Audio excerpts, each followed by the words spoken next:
জাতিকে মুক্তি দেওয়ার লক্ষ্যে পীর সাহেব চরমনাইর নেতৃত্বে বাংলার জমিনে এক বিপ্লব উদ্ঘাটন করার জন্য, বিপ্লব সাধিত করার জন্য পিয়ার পদ্ধতিতে নির্বাচন, সংস্কার এবং বিচারের দাবিতে আজকের এই গণসমাবেশ। এই সমাবেশ থেকে বিভিন্ন আমাদের যে সমস্ত আসনের বলার 4টি আসনের আমাদের জাতীয় সংসদ সদস্য মনোনীত প্রার্থীগণ রয়েছেন, আমরা বিশেষভাবে বলা দিনের পক্ষ থেকে আজকের এই সমাবেশে উপস্থিত সকলকে আন্তরিক মোবারকবাদ জানিয়ে সকলের কাছে এই প্রস্তাব উত্থাপন করছি। আজকে এই সমাবেশে ইসলামী আন্দোলনের প্রাণে যারা নেতা কর্মী মুজাহিদ উপস্থিত হয়েছি, আমরা কি আজকে শপথ গ্রহণ করতে পারবো আগামী নির্বাচনে যত ধরনের নির্যাতন নিষ্পেষণ আসুক, আমরা ইসলামী আন্দোলনের পক্ষে, ইসলামের পক্ষে যে একটি বাক্স হবে সেই একটি বাক্সে আমাদের আমানত করতে পারছি। সকলের প্রতি এই উদাত্ত আহ্বান জানিয়ে আমরা ভোট চোরদের বিরুদ্ধে বিপ্লব গ্রহণ করব। আগামী দিন দেখা হবে রাজপথে। ইনকিলাব জিন্দাবাদ। সম্মানিত স্বেচ্ছাসেবক ভাইরা, যারা আমরা টাকাটা কালেকশন করছি, মেহরবানি করে আমরা স্টেজে পৌঁছে দেব।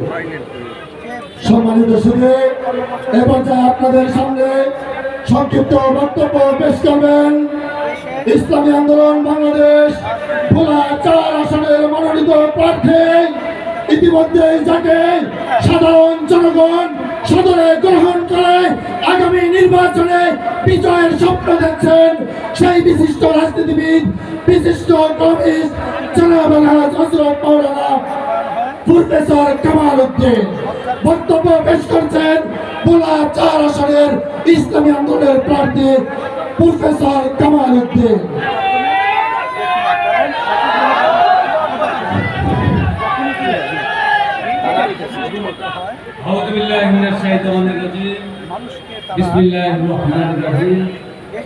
উপস্থিত বাংলার সংবাদিত নেতা আমাদের রাহাবার পীর সাহেব চরমনাই, উপস্থিত আছেন ভোলা জেলা তথা বাংলাদেশের বিজ্ঞ ওলামা মাশায়েখগণ, উপস্থিত আছেন ভোলা জেলার বিভিন্ন রাজনৈতিক ইসলামী সংগঠনের ব্যক্তিবর্গ, উপস্থিত ভোলা জেলার ইসলাম প্রিয় জনগণ, আসসালামু আলাইকুম ওয়া রাহমাতুল্লাহি ওয়া বারাকাতুহু।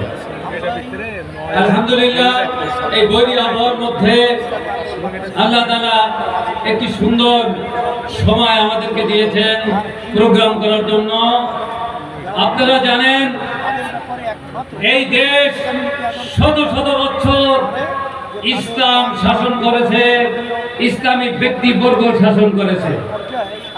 ব্রিটিশ বেনিয়াদের নির্যাতনের পরে 1947 সালে যখন পাকিস্তান কায়েম হয়েছিল, তখন কায়েদে আজম মোহাম্মদ আলী জিন্নাহর কাছে প্রশ্ন করা হয়েছিল এই দেশের শাসন ব্যবস্থা কি হবে।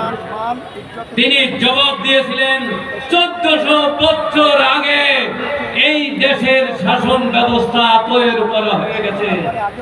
কিন্তু দুঃখের বিষয় দেখা গেছে সেই আমলেও এই দেশের আলেম ওলামা দ্বীনদারদের সাথে প্রতারণা করা হয়েছে।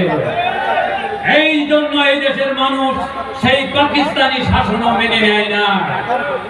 এই দেশে স্বাধীনতা এনেছে, স্বাধীনতার পরে যারা শাসক হয়েছে তারা ধর্মের